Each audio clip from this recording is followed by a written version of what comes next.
Death doesn't like it when you fuck with his plans. A great quote that sets up Final Destination Bloodlines, a guaranteed crowd pleaser for fans of the original franchise. The kills are as inventive as ever, and seeing this movie with a crowd is a must. The story, by Spider-Man Homecoming director Jon Watts, Guy Busnick, and Laurie Evans Taylor, and direction by Zach Lipovsky and Adam B. Stein, has charm and a great sense of humor.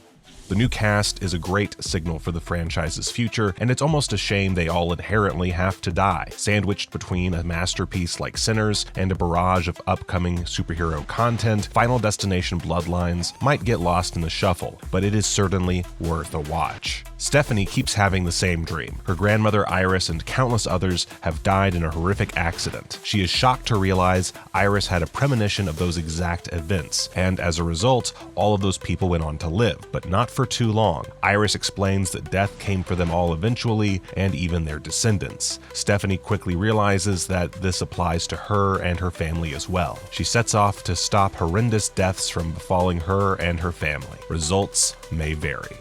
Final Destination Bloodlines opens with a fully CGI scene set in a restaurant in the sky. Historically, this franchise hasn't needed that level of VFX work until the actual kill itself takes place. However, as the scene unfolds, everything from the setup to the performances puts Final Destination Bloodlines in a position to succeed. This trend continues throughout the film in different disciplines. Just when you think a scene is about to be eye-rollingly melodramatic, a well-placed bit of comedy saves the day.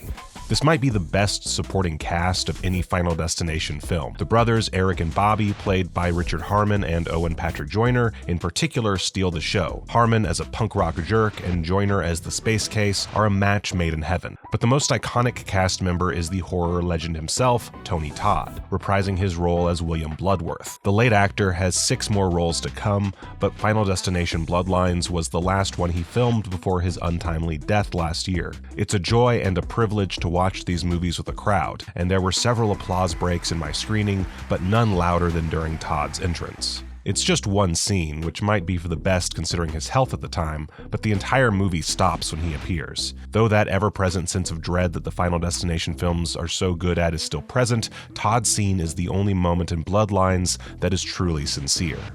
Final Destination Bloodlines could end up being one of the year's biggest surprises. Kaitlin Santa Juana is a great lead, and there's a chance she could be a horror mainstay for the foreseeable future. She can easily lead films like this, considering her strong efforts here. And while the word quality is always tricky in horror, I imagine fans and skeptics will be surprised at the sheer quality of Bloodlines. Filmed for IMAX, cast very well, and ultimately well made, Final Destination Bloodlines is a spectacle, a joyride, and easily the funniest iteration in the franchise.